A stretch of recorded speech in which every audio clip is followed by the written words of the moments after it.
So బయటికి leak అవ్వకూడదని చెప్పి పెద్ద పెద్ద క్రేన్లు పెట్టి బ్లాక్ క్లాత్స్ పెట్టి అర్ధరాత్రి వరకు పనిచేసి అబౌట్ 2 o'clock ట్రైలర్ ప్లే చేయకుండానే we started testing out test videos.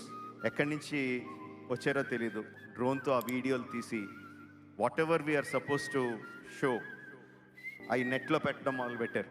That is 1 year of hard work of so many people, thousands and thousands of man hours, crores and crores of rupees, and for this event people were working day and night, not sleeping. anta kashtapadi everything chesindi just one drone flying randomly. ఏం చేయాలి, మా వీడియోని test చేసుకోవడానికి కూడా లేదు. అంత జాగ్రత్తలు తీసుకొని అంత కష్టపడి అంత చేసి we didn't even have time to test our video.